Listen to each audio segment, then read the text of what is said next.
और केवल भगवान ही हमारे हैं।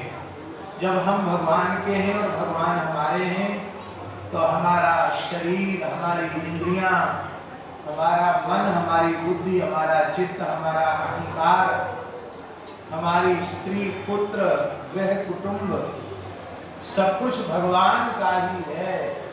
लोक परलोक भी सब भगवान का है। अपना कहलाने के लिए कोरोना तक नहीं है। सब कुछ भगवान का है। हम भगवान के हैं और सब कुछ भगवान का है और सब कुछ भगवान के लिए ही है। ऐसा हृदय से स्वीकार कर लेना, इसी को भगवत शरणागति कहते हैं। इसी को कहते हैं जीव का भगवान के सन्मुख होना। क्या कहते हैं? भगवान के सन्मुख होना। सन्मुख होने की कितनी बड़ी महिमा है?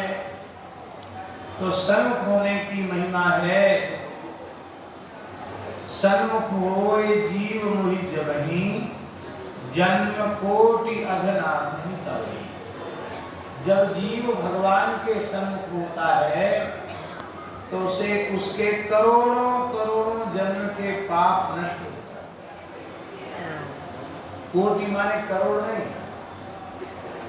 जब से सृष्टि की परंपरा चली है और जब से हमारा जन्म मृत्यु हो रही है, तब से लेकर इस शरीर के जन्म तक और दीक्षा ग्रहण के, भगवत शरणागति ग्रहण के एक क्षण पूर्व तक के जितने पाप हैं वे सब के सब करोड़ों करोड़ों पहाड़ हो पाप के, तो भी आज श्रीधाम वृंदावन में भगवान की शरण ग्रहण करते ही हमारे संपूर्ण पाप जलकर भस्म हो गए। हम पूरी तरह निर्मल हो गए, विशुद्ध हो गए, हमारा अंतःकरण शुद्ध हो गया। अब हम भगवान के भोग्य हो गए, अब हम भगवान के योग्य हो गए। ऐसा अपने हृदय से स्वीकार। अब एक शर्त है कि भगवत शरण ग्रहण करते ही सब पाप नष्ट हो गए, अब नया पाप न बने। नया पाप क्या है? जिस कार्य को करने से मन में ग्लानि होती हो, माता पिता संत गुरु उसको देखकर सुनकर कष्ट का अनुभव करते हो, दुख का अनुभव करते हो, उसे पाप कहते हैं। जिस काम को करने से अपने मन को खूब प्रसन्नता होती हो, माता पिता गुरु संत सब प्रसन्न हो और अपनी भी भलाई हो, दूसरों की भी भलाई हो, उसको कहते हैं पुण्य। ये बहुत सरल परिभाषा, इसमें पढ़े लिखे होने की भी जरूरत नहीं। पाप की वृत्ति सबसे पहले मन में आती है, मन के बाद फिर वाणी में आती है, वाणी के बाद फिर पाप की वृत्ति क्रिया में आती है। जो लोग निरंतर भगवान के नाम का प्रेम पूर्वक निष्काम भाव से जप करते रहते हैं, उनका मन अत्यंत पवित्र हो जाता है। मन के पवित्र होने से वाणी पवित्र हो जाती है और मन वाणी के पवित्र होने से क्रिया पवित्र हो जाती है। कोई व्यक्ति ऐसा भाग्यशाली जीव हो जो ब्रह्म वेला में उठने से लेकर रात्रि पर्यंत एक क्षण भी बिना नाम के व्यतीत न करे।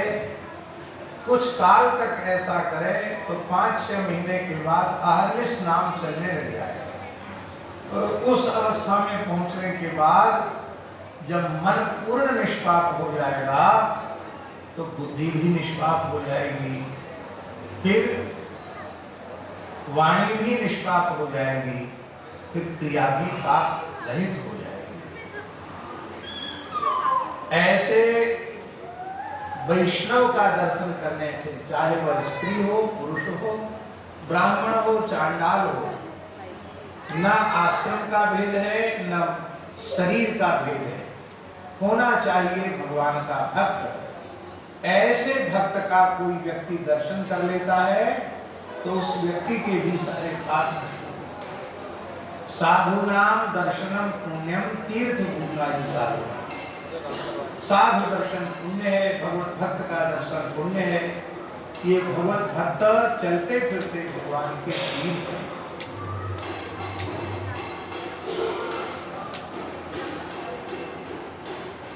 तीर्थो फलति कालेन सद्यः सज्जन संगति। तीर्थ दीर्घ काल तक सेवन करने से पवित्र करेगा, पर ऐसे भगवत भक्ति की संगति सद्य को। गंगा पाप को नष्ट करती है, चंद्रमा ताप को नष्ट करते हैं,